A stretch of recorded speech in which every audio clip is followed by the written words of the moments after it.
इस वक्त की अहम खबर आ रही है, सोनिया गांधी और राहुल गांधी के नाम पर समन जारी हुआ है। दिल्ली की पटियाला हाउस कोर्ट ने समन जारी किया है। ये नेशनल हेराल्ड केस में समन जारी किया गया है राहुल गांधी और सोनिया गांधी को। इस मामले में 7 अगस्त को दोनों को पेश होने का आदेश दिया गया है। वहीं कांग्रेस नेता मोतीलाल वोरा को भी ये समन जारी हुआ है।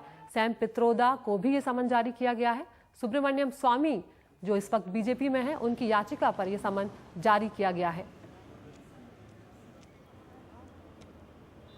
अब मैटर यही है कि इन्होंने नेशनल हेराल्ड की 2000 करोड़ की संपत्ति को हड़प किया है, फ्रॉड से किया है, चीटिंग से किया है, विश्वासघात से किया है और ये अपने लाभ के लिए किया है। तो इसीलिए ये आरोपी बनते हैं और ब्रीच ऑफ ट्रस्ट के अनुसार इनको आजीवन कारावास भी मिल सकती है या 7 साल की सजा भी मिल सकती है।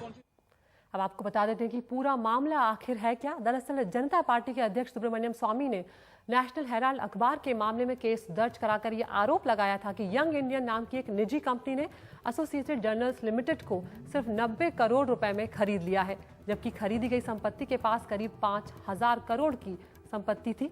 इतना ही नहीं, यंग इंडिया को संपत्ति खरीदने का पैसा कांग्रेस पार्टी से मिला।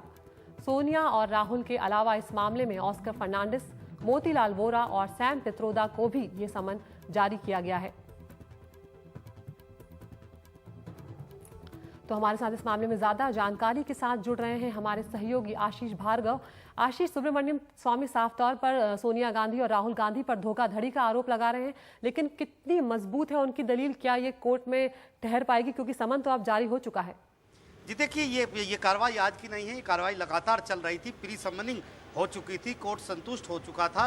तमाम तरह के रिकॉर्ड पेश करने को कहा गया था सुब्रमण्यम स्वामी को, वो तमाम रिकॉर्ड वो पेश कर चुके थे और इसके बाद आज इस पर आदेश आना था कि क्या इन सोनिया गांधी, राहुल गांधी समेत इन तमाम लोगों को इस केस में आरोपी बनाकर ट्रायल चलाया जा सकता है। और इसके आधार पर जो पटियाला हाउस की कोर्ट है उसने आरोपी बना दिया इन लोगों को और समन उनके नाम जारी किए गए हैं कि 7 अगस्त को पर्सनल मतलब खुद पेश होंगे कोर्ट के भीतर और उसके बाद वो कार्रवाई चलेगी। तो निश्चित तौर पर एक जो फैसला आया है, जो कोर्ट का फैसला है, जो जिस तरीके का ये केस है, निश्चित तौर पर कांग्रेस पार्टी, सोनिया गांधी, राहुल गांधी इस केस को लेकर हाई कोर्ट जरूर जाएंगे ताकि ये क्वैश हो जाए। लेकिन फिलहाल उनके नाम समन जारी हुआ है, काफ़ी एक बड़ा कदम है कोर्ट के द्वारा। और जो स्वामी की जो पिटीशन है, हम ये कह सकते हैं कि prima facie Patiala house court ने मान लिया है कि जो तमाम रिकॉर्ड उन्होंने पेश किए हैं कोर्ट के सामने वो काफ़ी हैं ट्रायल चलाने के लिए। जी आशीष, क्या इस समन को लेकर अभी कांग्रेस की कोई प्रतिक्रिया आई है? क्योंकि कांग्रेस के कुछ दूसरे नेता भी इसमें शामिल हैं, जैसे कि